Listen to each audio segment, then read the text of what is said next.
할렐루야. 네, 우리 옆에 보고 오늘도 이기셨습니다.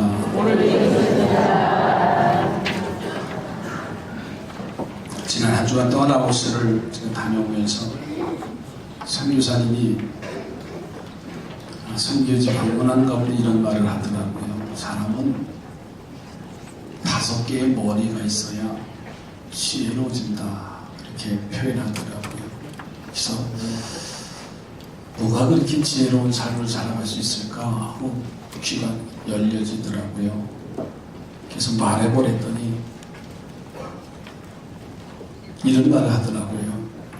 첫째는 소갈머리가 있어야 잘 산대요. 지혜롭대요. 소갈머리. 이 말은 뭐냐면 중심이 있어야 사람은 지혜로워진다. 또 주변머리가 있어야 된다는 거예요.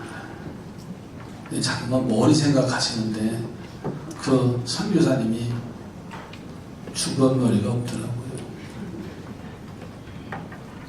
주변머리는 뭐예요? 주변의 관계를 잘 맺는 사람이 바로 지혜로운 사람이다. 또 무슨 머리가 있죠? 잔머리입니다.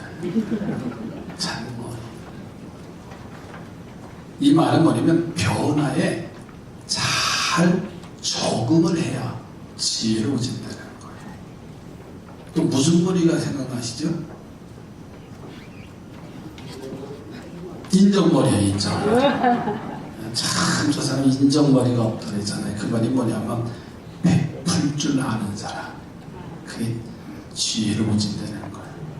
또 하나가 있는데요. 버르장머리. 그죠? 버르장머리. 예절이 있어야 된다.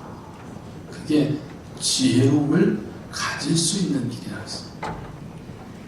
또 어디 가서 기록해 또 써먹으시기 바랍니다.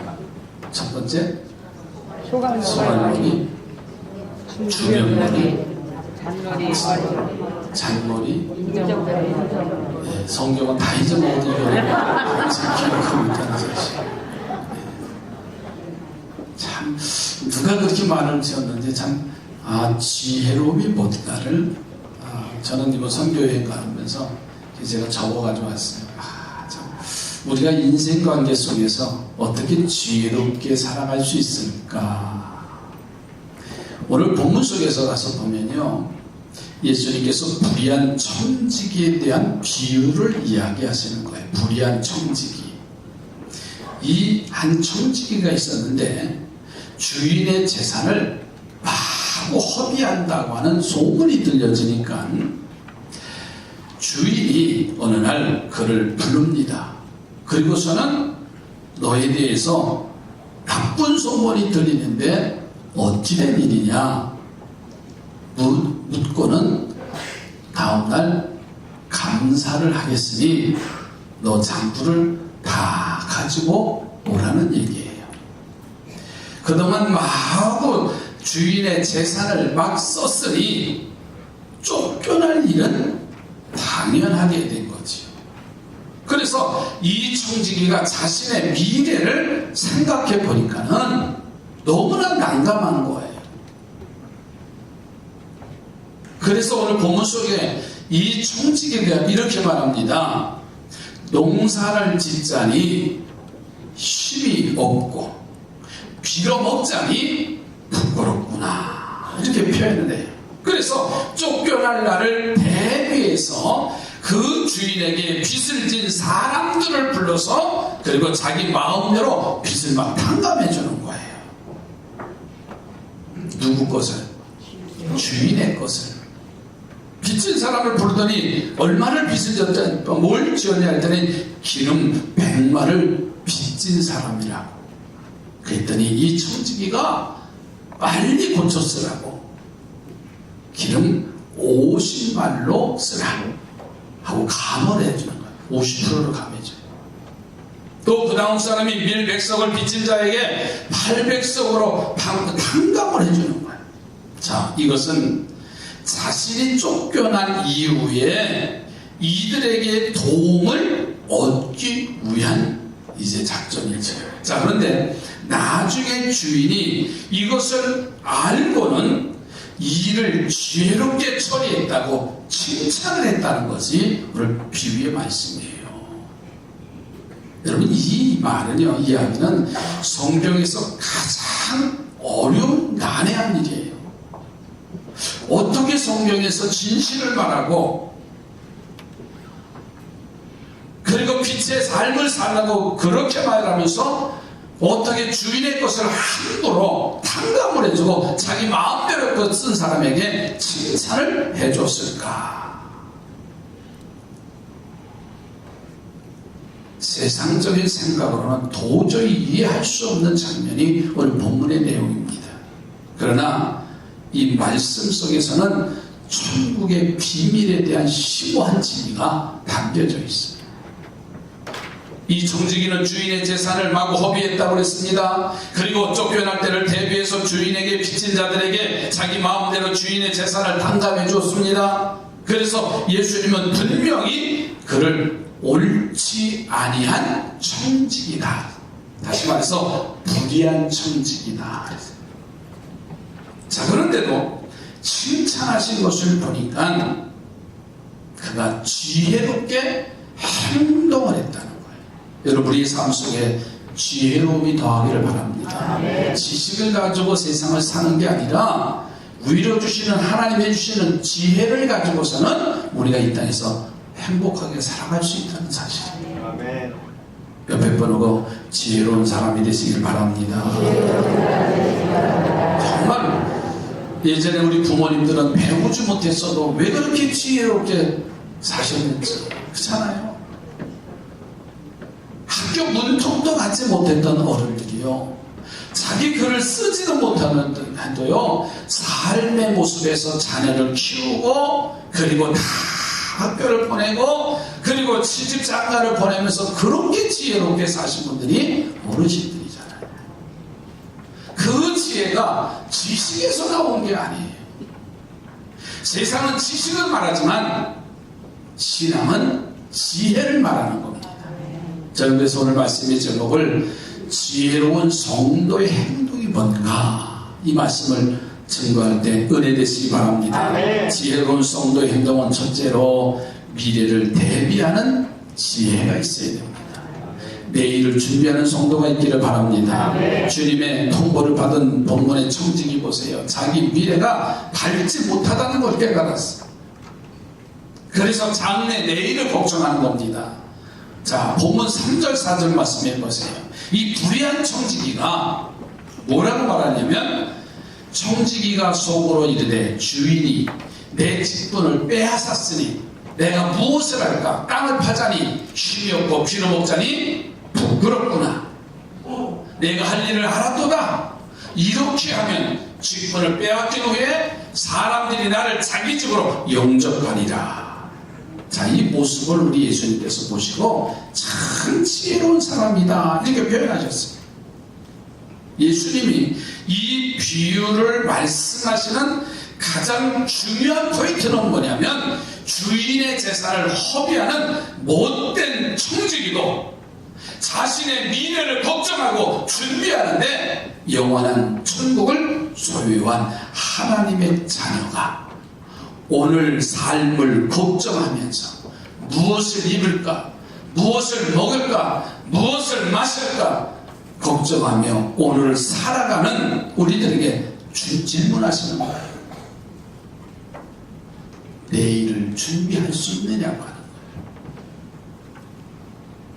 사람은 오늘 우리에게 당한 일만 염려하고 걱정하는데 가장 중요한 것은 내일을 준비하고 있느냐고 하는 거예요.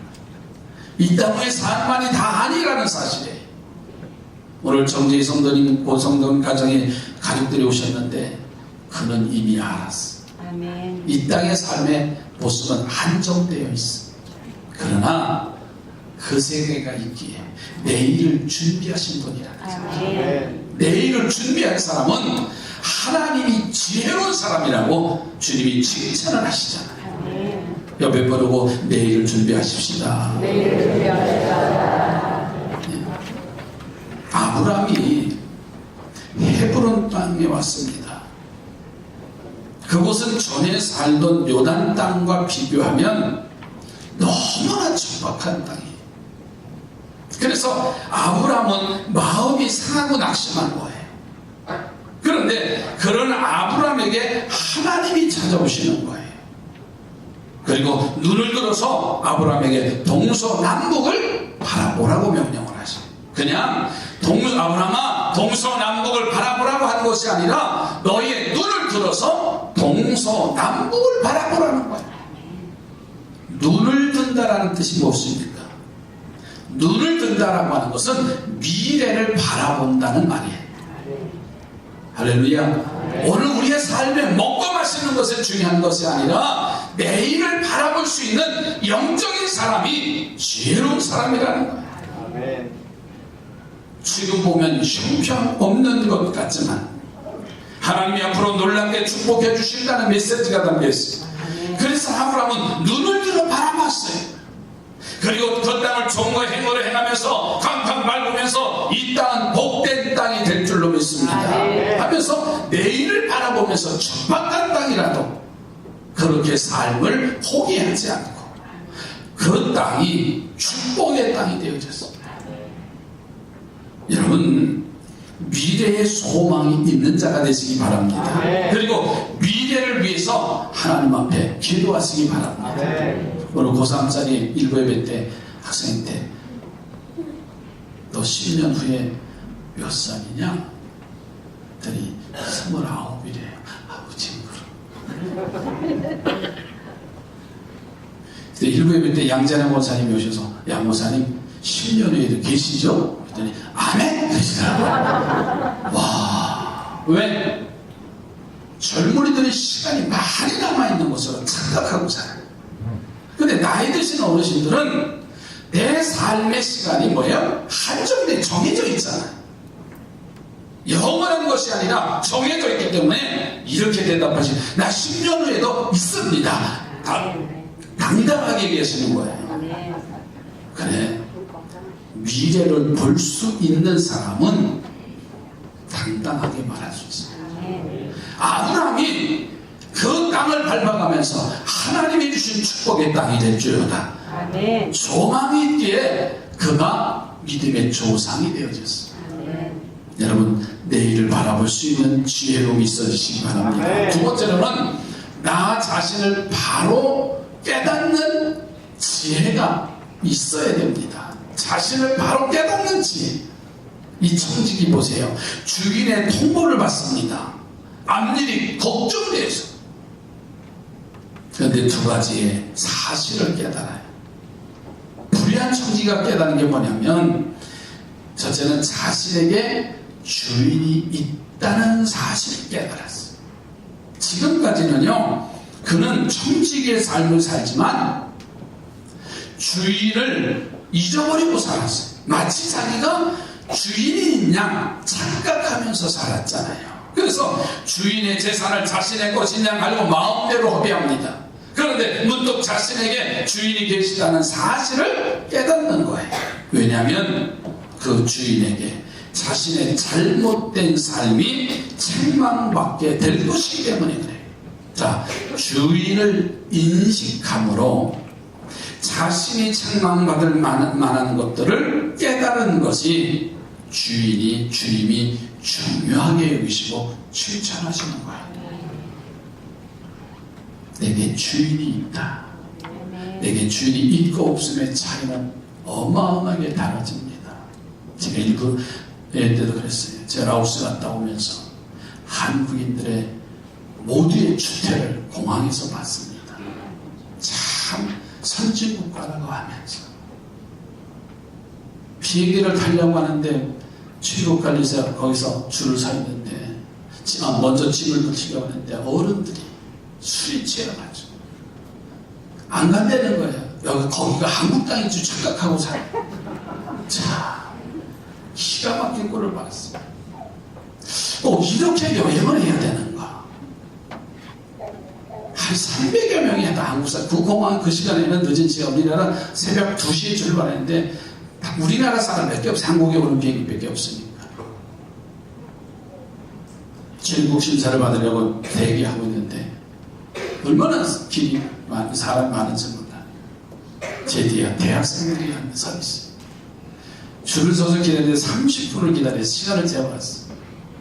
당연히 우리는 이 날에 들어오겠다고 할 때 심사를 받아야 되고 나갈 때도 심사를 받고 나가야 허락을 받아야 나가게 돼 있는 거예요. 그들의 권한입니다. 너무 기다린다고 젊은 아이들이 입에 담지 못할 욕을 지들끼리 하고 있는 거예요. 참 민망할 정도로. 옆에 줄은 여학대학생들이 이제 지금 대학 이제 방학했으니까 다 지금 외국 나간 대학생들이 많아요. 봉사활동. 얼마나 떠들든지 출입기 관리요원이 학생 둘을 붙잡아다 밖으로 끌고 나가더라고요. 이해가 되세요? 그 모양 아무리 라오스가 못 살아도요. 우리가 지켜야 할 것은 지켜야지요. 내가 누구라고 하는 존재를 알아야지요. 선교사님이 이런 말을 하더라고요. 한국에서 여호야 오는 사람들, 어른들은 두 가지를 가지고 온답니다. 세상 사람들이 얘기해요. 첫째는 플라스틱 병에 있는 소주를 담아가지고 오고, 두 번째는 남자들은 콘돔을 사가지고 온답니다. 박스로. 난 그 소식을 들을 때 이게 얼마나 미개한 민족인가. 잘 살면 뭐합니까? 우리의 삶의 성숙함이 땅에 떨어지면 가장 비참한 일들이 세계 곳곳에서 일어나고 있는데 얼마나 안타까웠는지 몰라요. 오늘 삶의 모습이 내일을 준비하는 나 자신을 바로 깨달을 수 있는 영적 삶이 필요하다는 거예요. 여러분, 우리에게도 주인이 계십니다. 그 주인은 바로 여호와 하나님. 우리 주변에 무신론자들이 있습니다. 주인이신 하나님이 안 계시다고 주장하는 사람들이지요. 그런데 이런 무신론자 말고 실천적인 무신론자, 예수를 믿는 것 같은데 예수를 믿지 않는 자들, 주님과 동행하고 있다는 사실을 우리는 가득하게 잊어먹고 나의 주인은 예수 그리스도라는 것을 잊어버리고 살기에 빛과 소금의 역할을 감당하지 못하고 세상 사람들에게 손가락질을 당하며 비난의 대상이 되어지고 있다는 사실도 기억해 보십시오. 오늘 내가 정말 나 자신에게 주인이 있다는 사실을 기억하시기 바랍니다. 나의 주인은 예수 그리스도. 아멘이지요. 우리 옆에 분에게 나의 주인은 예수 그리스도십니다. 주인이 있는 사실을 알 때만이 바르게 우리가 행동할 수 있고 바른 삶을, 지혜로운 자의 삶을 살아갈 수 있다는 거예요. 외국에 나가든 밖에 안에 있든 하나님은 나의 주인이시다라는 사실. 두 번째는 자신이 청지기임을 깨달았어. 주인이 있다는 사실을 깨닫게 된 후에 그 이후에는 나는 내가 주인이 될 수가 없어. 바로 본문의 청지기가 이것을 깨달은 거죠. 자신이 청지기답지 못하게 살았다는 사실을 깨닫는 겁니다. 청지기는 모든 것이 내 것이 아니에요. 모든 것이 주인의 것이에요. 그런데 이 청지기는 그것이 전부 다 자기 것이냐 착각하면서 산 인생을 오늘 우리에게 말씀해 주고 계세요. 그런데 불의한 청지기가 되지요. 오늘 우리는 우리 자신이 청지기임을 기억하시기 바랍니다. 그래서 물질이나 내 몸이나 내 자녀가 내 것이 아니라는 사실을 깨달아야 됩니다. 이럴 때 우리 하나님이 우리를 지혜롭다고 칭찬해 주시는 거예요. 옆에 번호고 지혜로운 자가 되십시다. 무엇이 지혜로운가는 나 자신이 누군가를 알아야 돼. 나는 청지기에 불과하다. 내가 이 땅에 사는 날 동안 내게 주신 가정, 내게 주신 사업, 내게 주신 물질, 건강, 관리자에 불과합니다. 주인이 오라고 하면 우리는 그냥 두 손 놓고 갈 수밖에 없는 상황이에요. 저는 이번 주간에, 제가 없는 주간에 제 주변의 분들이 4분이 소천하셨어요. 그 중에 이번에 같이 선교 여행을 가려고 했던 장노규 목사님이 제가 출국하는 그날 저녁 0시 30분에 하나님의 부르심을 받았어요. 이제 한갑이에요. 장노규 두 분의 세 분의 목사님 가시게 됐다가 못 가셨어요.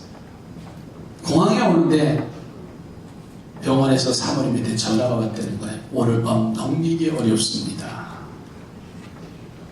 그러니 갈 수가 있어야지. 다 가깝게 지내던 목사님 동료인데. 그래서 공항에서 두 분의 목사님이 동행을 하지 못했어요. 그리고 라오스 공항에 도착하니까 바로 우리 시간으로는, 영희 시간은 밤 2시, 오후 이제 새벽 2시가 다 됐지. 그때 하나님의 부르심을 받았다. 근데 그분이 질병이 발견된 보름 만에 하나님이 부르셨다. 백혈병으로. 이사가 가서 병원에 가서 진단 받고 난 후에 딱 2주 만에 하나님이 부르셨어요.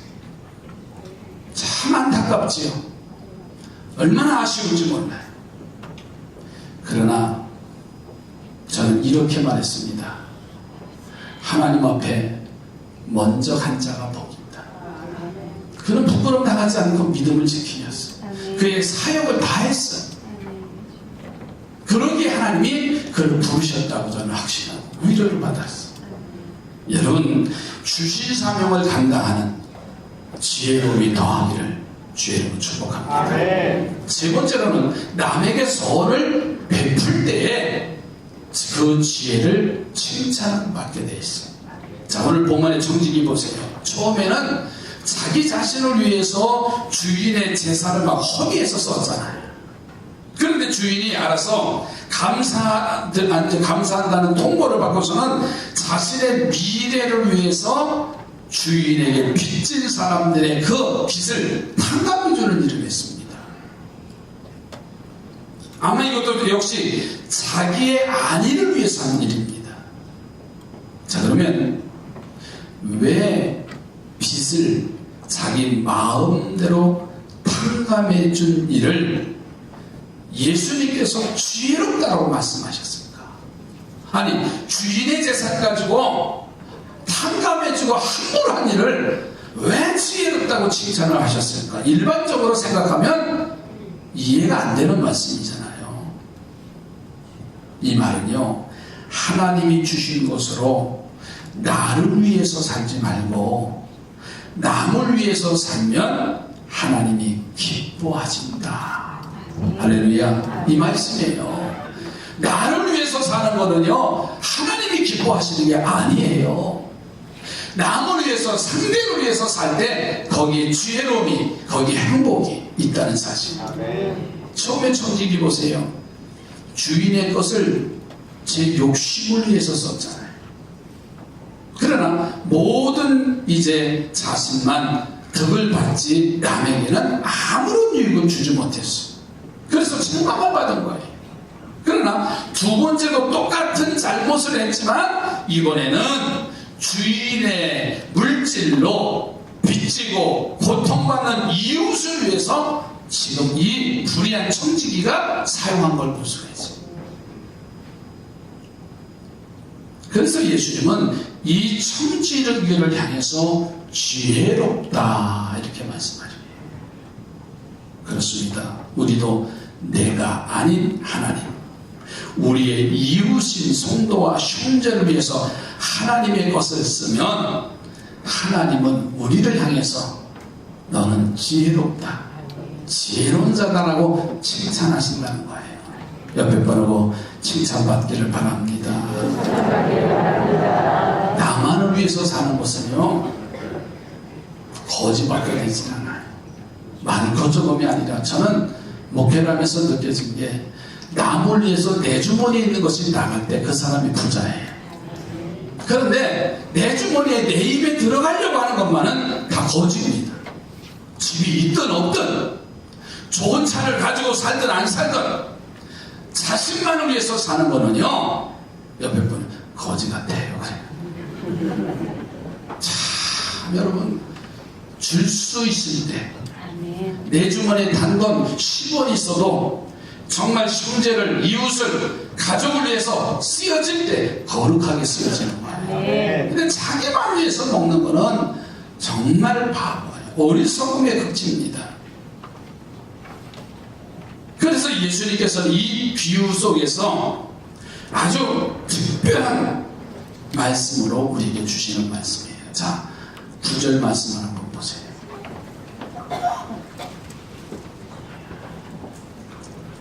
9절 다 함께 씁니다. 내가 시작. 내가 너에게 말하노니 불의의 제물로 친구를 사귀라. 그리하면 그 제물이 없어질 때 그들이 너희를 영주한 처소로 영접하리라. 아멘이 잘 안 될 것 같아요. 그렇죠? 어떻게 불의한 제물로 친구를 삽니까? 우리 하나님은 우리들에게 많은 달란트를 주셨어요. 또 그 밖에 많은 축복을 주셨어. 이제 이것을 나만을 위해서 쓰지 말고 하나님과 교회와 이웃과 사랑하는 사람들을 위해서 쓰시기를 주님의 이름으로 축복합니다. 옆에 분은 나는 부자입니다. 한 번 더 하시죠. 이제는 부자답게 살겠습니다. 부자예요. 줄 때 부자라고 했어요. 형제들 간에도 마찬가지입니다. 서로 나눌 때 그 가정은 행복이 와요. 그러나 자기만을 중심으로 살면 가장 어리석은 지혜로움이 극치가 아니라 어리석음의 밑바닥에 살고 있다는 사실이에요. 우리 교회도 부자입니다. 세계 선교회 각처에 나가면서도 이번에도 제가 선교지 갈 때 지난주에 청장년회가 사례비를 주더라고요. 차라리 안 줬으면 안 가져갈 텐데 또 총조선께서 선교비라고 봉투 하나는 주시더라고요. 차라리 안 가져가면 내 돈 되는데 갔다 오면 내 돈 되는데 지갑에 어떻게 넣고 가져가서 보니까는 후배 선교사님이 애를 쓰면서 한인 사역을 하면서 어려운 가운데서 질병 가운데 사모니 갑상선 암 본인은 뇌출혈 해서 그래서 올 11월 달에 나와야 된답니다. 참 선교제가 있는 그런 어려운 일들이 있는 가운데서도 그 사명을 감당하려는 그 몸부림침을 통해서 그냥 올 수가 없어요. 아이들은 또 세시이더라고요. 다 기도 꽤 많이 났어요. 그런데 저는 이런 얘기를 합니다. 선교지를 다니면서 한 얘기가 고백이 하나 있어요. 첫째, 하나님 어떤 축복을 주시느냐? 당신들이 고향을 등지고 낯선 곳에 와서 선교하면서 하나님이 주시는 두 가지 축복이 있다. 그 중에 하나는 자녀의 축복이다. 그들이 남을 위해서 영혼 구원을 위해서 헌신하니 하나님은 당신들에게 주시는 열매는 자녀의 축복을 주신다. 또 한 가지는 하나님은 기도 응답을 빨리 들어주신다. 그게 선교지에서 일어나는 현상들이에요. 우리는 다급하지가 않아요. 그러나 그들은 기도하지 않으면 하나님이 응답하시지 않고 필요하기에 기도로 매달릴 수밖에 없습니다. 그러면 하나님이 그렇게 빨리 응답하신다. 오늘 우리도 그렇게 됐으면 좋겠어요. 우리 자녀들이 잘 되고 우리의 기도가 응답되어지는 그것은 뭐예요? 내가 희생할 때 내가 땀 흘리고 누군가의 영혼을 위해서 붙들고 기도하고 사랑할 때 하나님은 역사하시는 그 하나님을 여러분 기억하시기 바랍니다. 기도합니다. 하나님, 정말 지혜로운 자의 삶을 살기를 원합니다. 이 땅에 살면서